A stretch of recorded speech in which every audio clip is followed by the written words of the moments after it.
She's had 30 years of Raniere. But, you know, it really wrecked her life.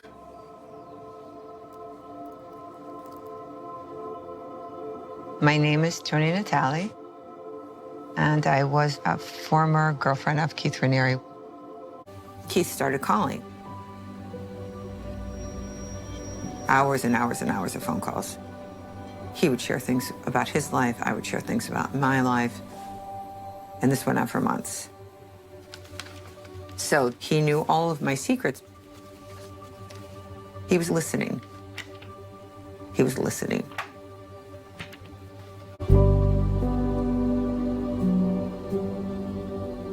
He convinced me to take a train to Clifton Park. On that first trip out there, Keith and I started a relationship, a physical relationship. And they offered me a position within the company. My son and I had moved up there. I became instantly accepted by this group of people. This is the principle on which Consumers Byline has grown. Friends recommending us to friends. I would love for you to join our family. But Keith said, no one could know about our relationship. Well, why is that? Because you don't have a formal education. People will think you got the job because of me. My education is all of 2 weeks of 10th grade. And Keith knew that because I had shared it with him. So he took my shame and he figured out a way to use it to control me. When Keith and I finally split up, the last thing he said to me was, "I will see you dead or in jail." And I started creating a timeline of things that happened after I left. It started with phone calls. All hours of the day and night. They would contact my credit card companies. They canceled my medical insurance, shut off my phone. They called my son's school and they canceled his school. It was a nightmare. When you kind of have a feeling like someone's watching you, he just wanted to let me know that he could get to me anytime he wanted to, as easily as he wanted to. I was forced to file bankruptcy. They lodged 3 lawsuits against me. While that was going on, he had me investigated by the FBI. I don't know.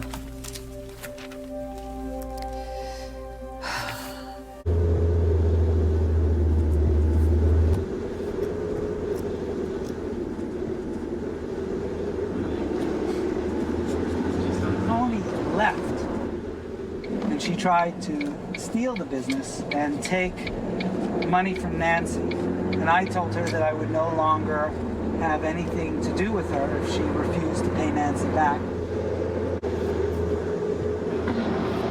In my opinion, she sounds really crazy. I think she needs more therapy. I think they should up the dosage on the... You know, I have my opinions about her. It's not really my place to say. Everyone builds their own postulate world. For some people, the world is a real heaven.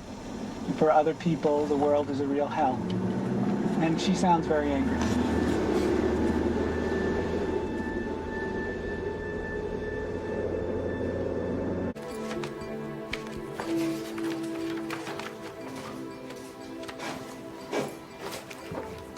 Have you seen this? What was this? This was for you? Yeah, that was my death timeline. Oh my God. This is one of the letters that Keith sent me when I left. This is what was going to happen to me.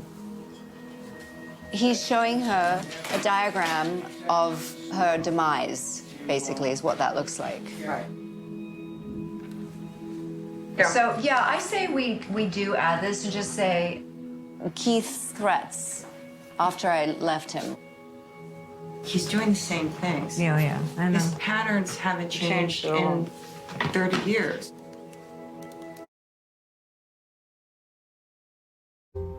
Keith told me that we would work together to help make a difference in the world.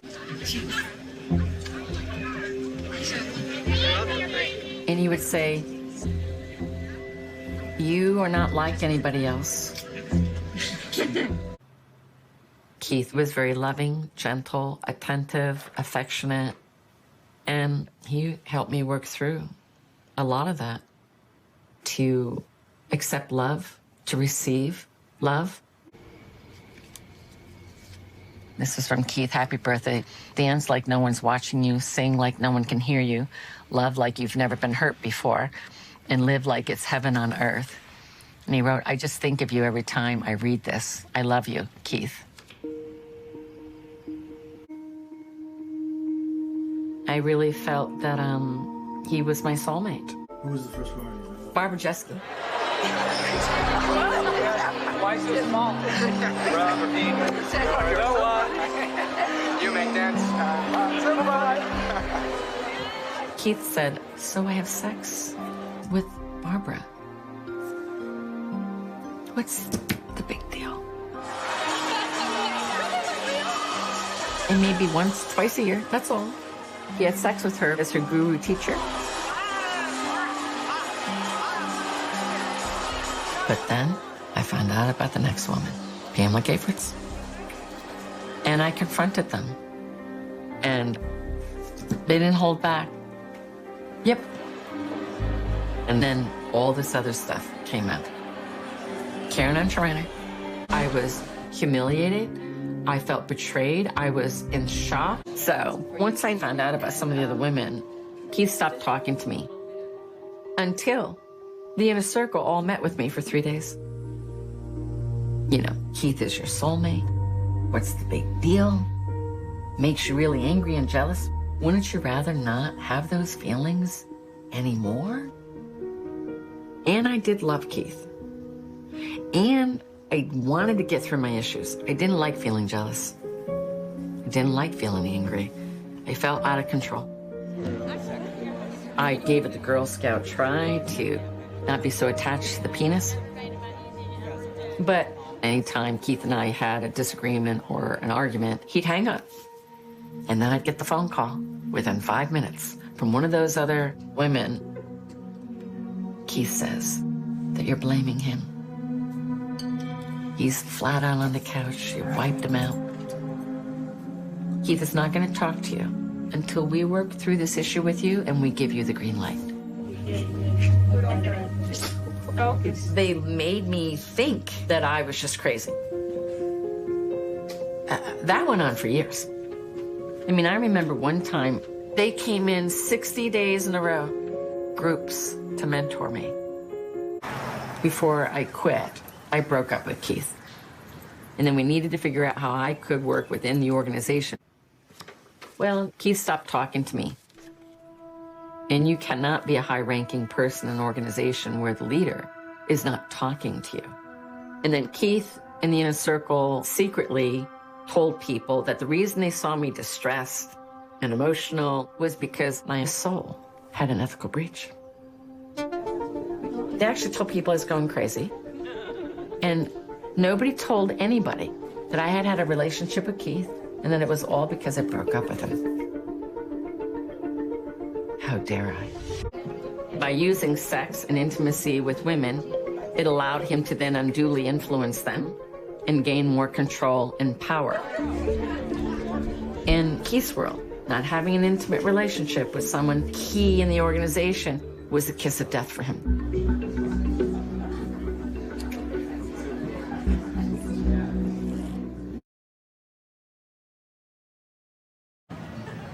I basically try every day to reach him. Let's talk about projects, let's talk about things. And it's very frustrating because he won't respond. And I go to volleyball like 3 times a week and I'm talking to him and say, when are we gonna start? When are we gonna start? When are we gonna start? And it's like he just, almost like he forgot. And so I'm in this state of complete insecurity. Like I just uprooted my life. 6 weeks go by. On my birthday, 7 o'clock in the morning, Keith Raniere calls me. And he says, hey, you want to take a walk? And I'm like fucking ready. You know, I'm there, I've got my recorder with me, I've got a little notepad with me, and I'm so excited. He's going to work with me now. I'm in heaven. When will you be asleep? When will you be up? Really, it entirely depends on like what your schedule is. I will work around it. Anytime. Keith, pretty much anytime. Like anytime you say. Okay. I suppose I was like this very eager student. I was a fucking servant. I mean, I was obedient to him. There was a bunch of stuff missing in my craft. I'd like if you are willing to maybe help show me some of the things that I don't currently have. I can just give you what I see. Uh-huh. Well, you understand human beings like nobody I know. I take walks with him at like 2 a.m., 3 a.m., 4 a.m. Something has to be done. Uh-huh. Justice doesn't prevail. Good doesn't triumph over evil. Those things, we only make them happen. The natural order of the world is just that. People die in the most awful fashions. There is no net under the high wire. Something has to be done. And we're that person. There is no other someone. We are the someone. You know what I mean? And in that moment, I remember thinking, this guy fucking knows me like nobody has ever known me. Like nobody in my family knows me. He knows me. And I'm astounded. And I remember going, I didn't sleep much that night. And I was writing in journals and writing about like all these things and how much that it impacted me. And how much I yearned to be like him. I felt that there was a closeness. The highest IQ in the world is telling you that you're the one, you're smart enough to get me. That's, I don't know, it could be pretty intoxicating. Nancy said to me, it's extraordinary this relationship you have with Keith. And I was like, why? She says, because you're his only male friend.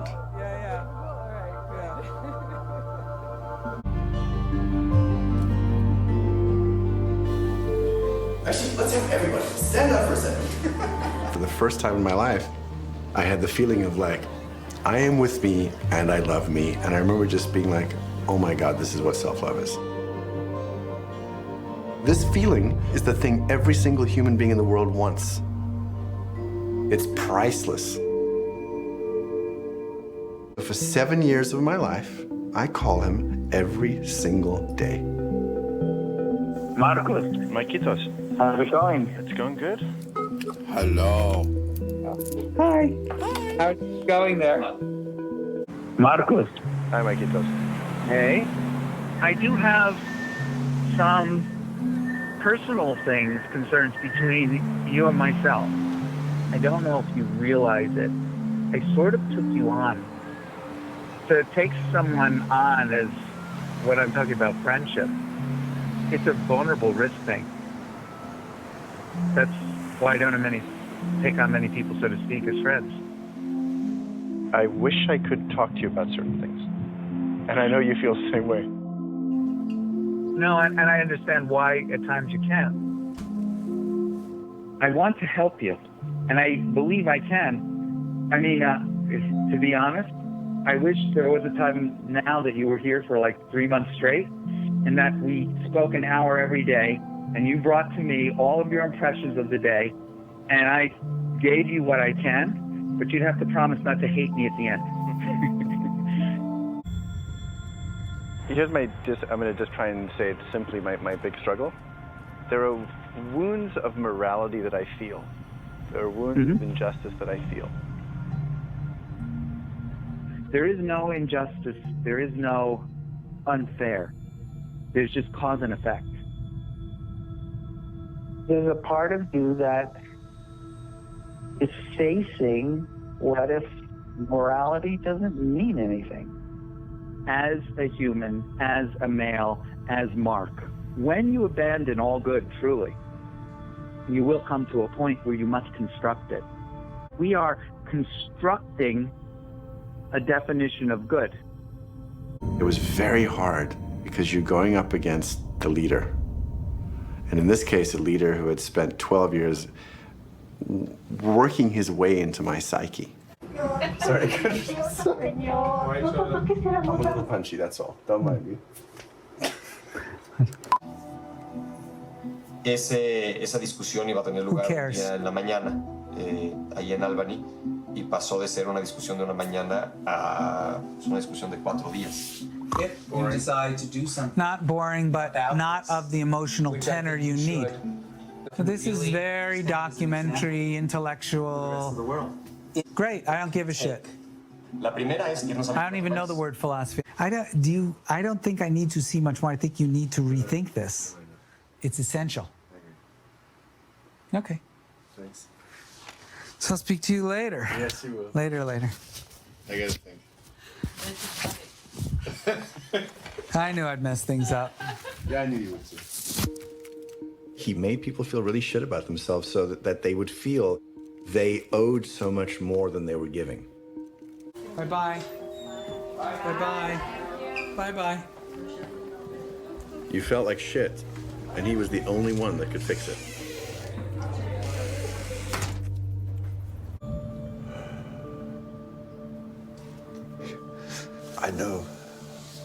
I know he gets pleasure in this. This is one of those things where you got stabbed in the soul and there's nothing that's gonna make it better. And he's done that to my friends, he's done that to my wife. And he knows he did. And that was his joy.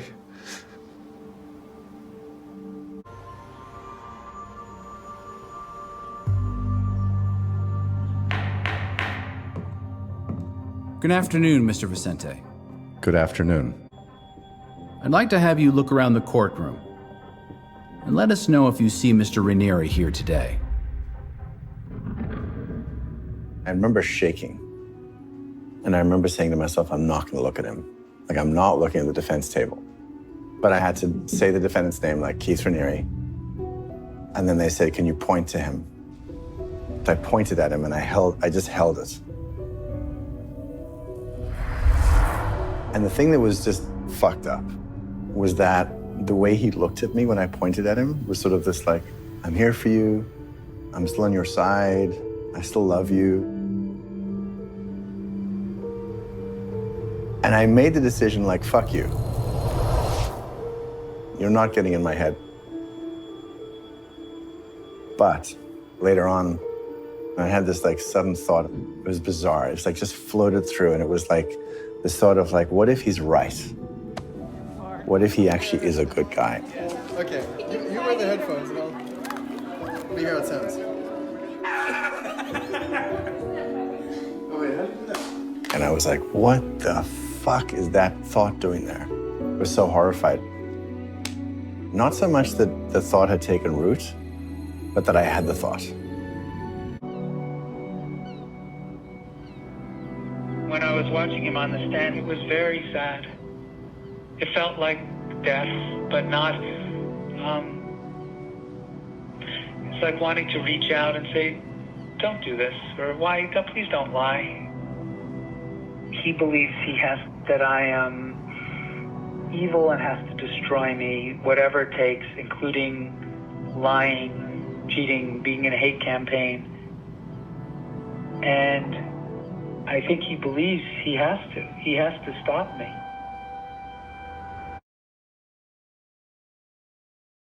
The more pain we feel, the more we feel alive in a body. My body was starting to fall apart. And I was having blood sugar crashes. I was having a weird blood sugar crash. I was really concerned that I would pass out. Yeah, sometimes you will. If you pass out, you pass out. I've done that. Every act you do builds yourself. So what are you scared of? What's really going to happen to you? They're going to put you in a chamber and torture you. No. So what are you worried about? It's just worldly stuff. Worry, worry, worry. And worry your life away. At one point in the middle of the night, I was walking with him, and he was doing little tests with me, and he said, you know, why don't you run towards that tree? So I ran towards the tree and I stopped. I didn't mash my face up. And I came back and he said, interesting how protective of your body you are. And I felt ashamed. but I saw that as a limitation. And then he said, you know, you're so uptight about dirt. Go and lick that puddle. You're so uptight about dirt, lick the puddle. So I went and licked the puddle. I was trying to let down my guard and all my fears and, you know, to open myself up to his teaching.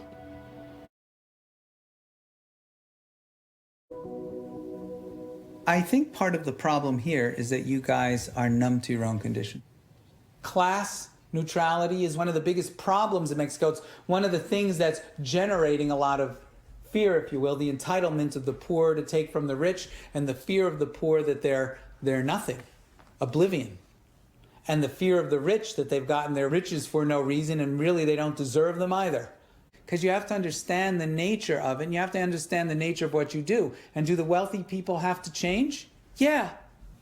You have to respect the wealth that you have and what it represents in the world.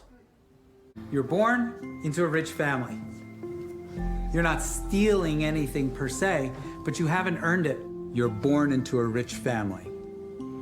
That means you haven't stolen anything per se, but you haven't earned it either. Imagine a $10 bill. Do you know what that $10 bill means? Some person in Mexico is probably willing to work, what, a day? So you hold the life of a whole family in your hand when you hold that $10 bill. And you go and spend a $10 bill on what?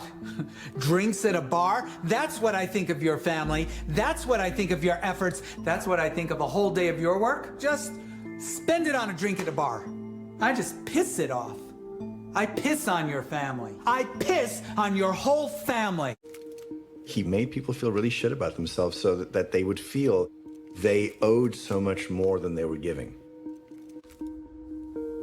He really worked Emiliano about the power and corruption of his family and used that to try to convince Emiliano that he had a lot to do to fix what his family had done, which is exactly what he did with Claire and Sarah as well.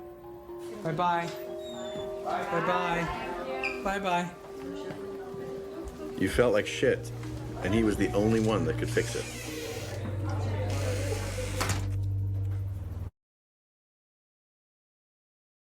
He said that he had a couple other relationships.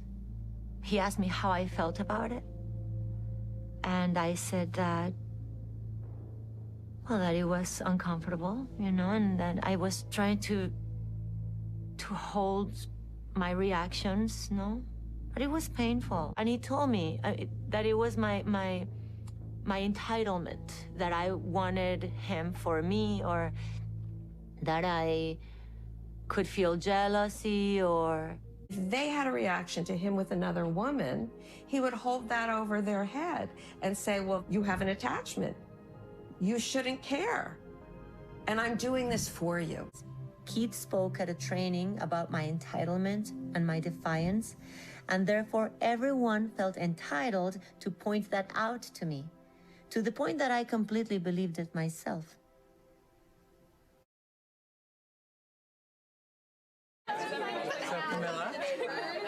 So, Camila, you like to disappear.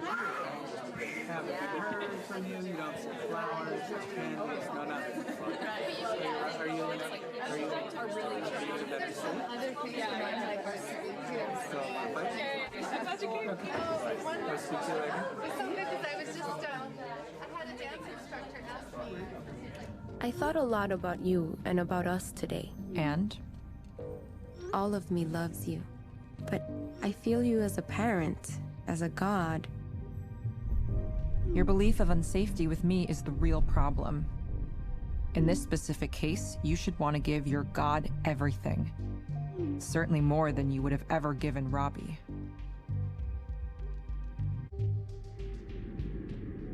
Why are you still protecting what you did with Robbie? Why won't you face this in yourself so things can get better?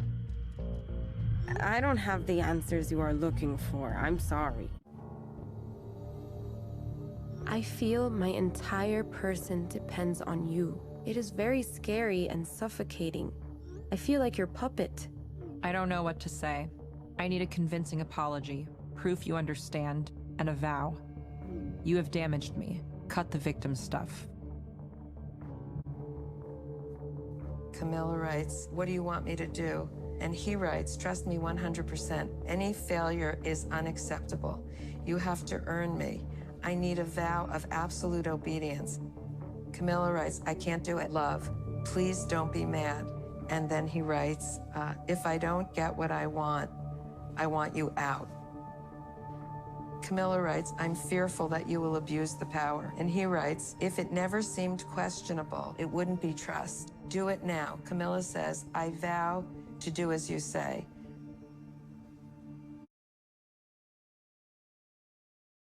One night in volleyball, I was excited and roughhousing, and I jumped on another male NXIVM member. He said I straddled him and that I communicated that I was open to having relationships with other men, and that I had really disrespected him. So I stayed home for a whole weekend, and I came up with a very involved 7-page plan. I'm so sorry, Keith. I'm perceived as easy or available for a relationship, or viewed as jumping from man to man, so not taken seriously. This degrades me, and also sets a bad example in the organization, and reflects poorly on Keith and his choice to be with me or have a child with me. I damage the way others will view, relate with, and treat our child. So I'm hurting someone who doesn't even exist yet.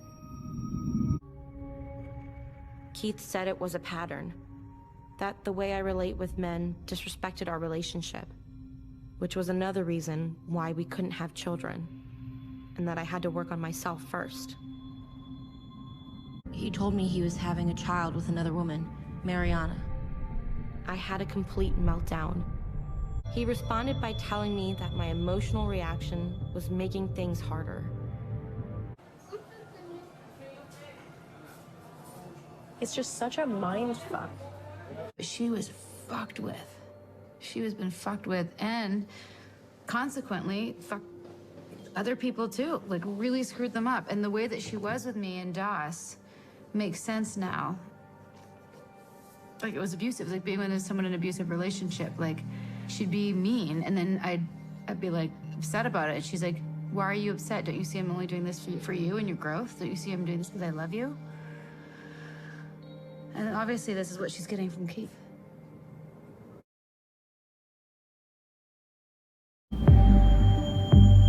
He was very kind in the beginning, and he gave me everything I wanted. Like, he gave me a company. He gave me tools. He let me teach. He let me do everything I loved. This is the world the way I want it, and this is the world the way it is. If these line up, remember what we call that? Happiness. You're always tend to go for very different choices than most people. Mike? So I have someone who is, in the external world, it would look like telling me something I already know. I can. 11th, 2009, Mrs. Keith, after his meeting. In the future, it might be good if I'm speaking, let me speak. And then, no, and then say that afterwards. In any situation, you can learn. I was terrified of Keith. Whenever I was in a meeting with other people, he acted like I wasn't there. He would correct me whenever I said anything. He purposely disempowered me. So when he was around, I never opened my mouth. You know, when Nancy Salzman said that Keith Raniere was abusive, she began to come to that understanding. And that's kind of what I was trying to tell her, not kind of, that's what I was telling her in January 2016, is I began to notice the way he treated her. And I was telling her that, but she couldn't actually take it in, which I think is pretty common. When you adore somebody that much, you can't actually see what's going on in front of you. Because I do think that subconsciously she was feeling a lot of stuff that she just wasn't allowed to feel, which is pretty common when people are being abused. And if you listen to my podcast, Letter to the Inside, that's when I addressed with her the way she shut down when he was around. And I said something about to the effect of that it was because she had to do it in order to not face the horror of what was actually going on. Dear Nancy, I've told you before, I believe you have been treated with great cruelty. You couldn't even take it in. Perhaps because you yourself have come to believe if you acknowledge abuse, you may be demonized as the abuser and further punished. Well, let me say it on your behalf. I believe you have been abused in ways you cannot even allow yourself to imagine. You are in a permanent state of terror. Do you know why you fall asleep in every single meeting with your Lord and Master? It's not because you're disintegrated. I think it's because you're trying to unconsciously check out from the horror. What was the terrible breach/sin you believe you've committed that makes you terrified for your salvation? I just thought you deserved to know who is pulling the strings behind the curtain, not me. I'm one of the few that actually try to help you see the trap you're in.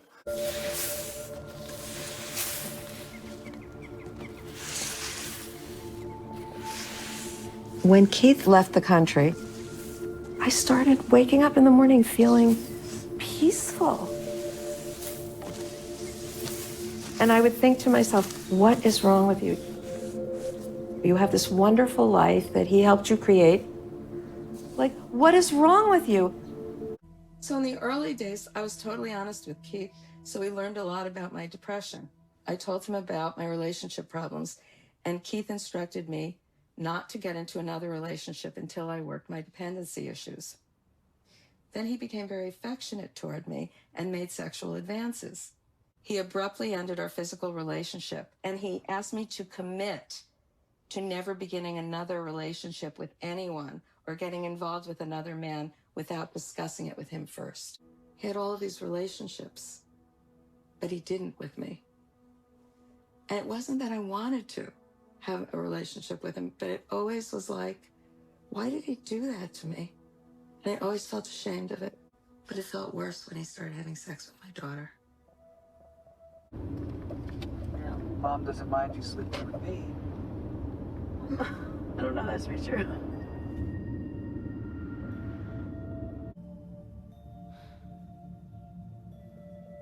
I had mixed feelings. I felt like, in a way, it was a betrayal, but I also felt like that maybe it was wrong to feel that way. Like, I mean, he was supposed to be this very ethical person, and she wasn't a child, but she was. After college, she moved back in with me, and Keith wanted her to move out. And he said I was keeping her dependent, and it was really bad. He convinced her to move out. And she said immediately he was on her. And she said he just wanted to get me away from you so he could do that. I remember having a conversation with him when I was 18, and he wanted me to commit to something, some sort of something kind of relationship with him that I didn't know that I was agreeing to or understood what it was that he was asking. At some point, it became a breach. I broke some sort of commitment to him, and then my relationship with him was broken forever. And you came after me for 20 years. I have to repair this relationship with Keith. He never liked Michelle. But I didn't realize it was because she wouldn't have sex with him. So, I guess I should have.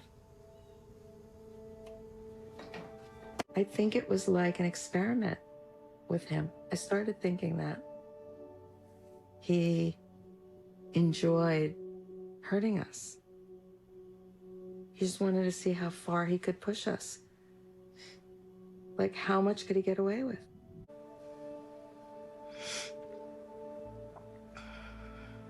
You really affected my family badly. And I let that happen. I couldn't see it.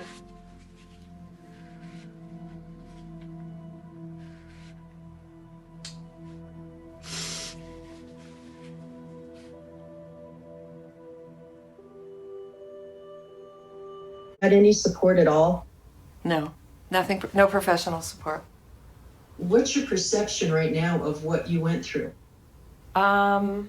Keith was, well, in the beginning he was kind, but he got more and more and more controlling as time went on. But I don't think I ever thought about leaving. I just thought he was difficult. I think it's important for people to, when they look back and deconstruct this experience, if you can think of like your life in 3 identities, there's the identity before, where there was something lacking in your life. So then identity number 2 is you get almost intoxicated with this feeling like I found this great thing. And you get the whole camaraderie and the community and all of that, and it feels really good. And then when that world crumbles like it has for you, who am I now? But you can get there by looking at your first identity and try to get at why were you vulnerable to these kinds of control tactics?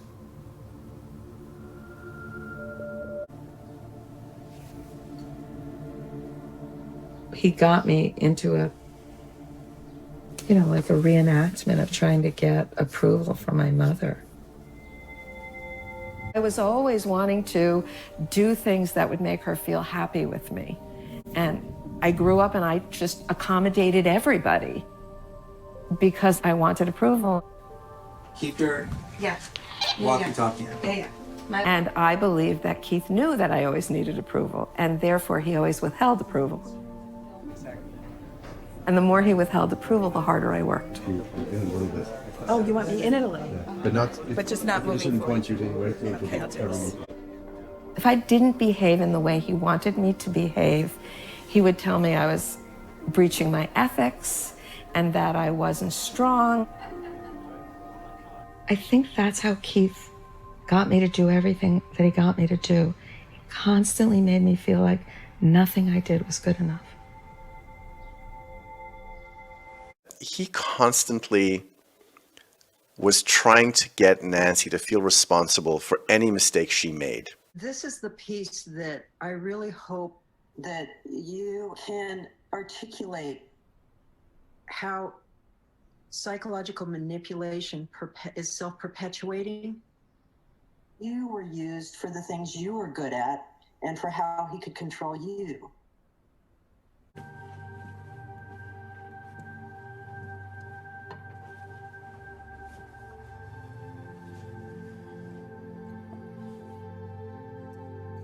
It's going to take you some time to heal. Highlight the aha moments, the times when you may feel guilty because you could have stepped in or you promoted things that hurt others.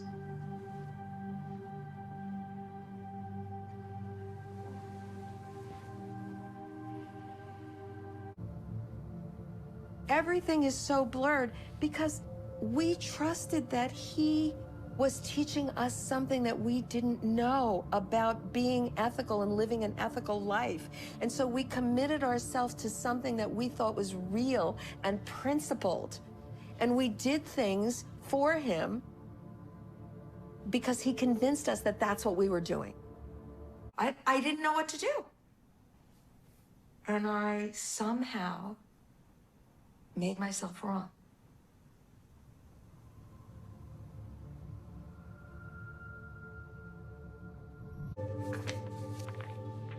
Looking back, I was constantly doing damage control about Keith's sex life. It was so hard. I never wanted to do that. Is it bad? Yes. But you weigh it against all these people are having a great experience and it's just his little world. I used my authority to edify Keith Raniere, and he took the credibility that I gave him, and he abused many people. And I don't know how to live with that. And that's my cross to bear in my life.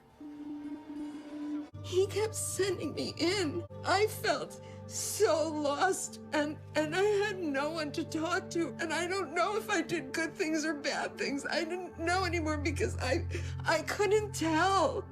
I didn't know. I didn't know what was right and wrong anymore because he kept saying, I'm gonna die if you don't do this. You don't understand how this affects my health. You have to go do this. And I would just keep going in and going in and going in. But that's why I participated. I was trying to put it back together all the time. I was trying to make up for what he was doing. I don't know. I don't know, but I guess that's at the root of the whole thing. I feel so guilty because I couldn't do better. I don't know. These people are gonna come to my sentencing and maybe I should go to jail because this is what I did.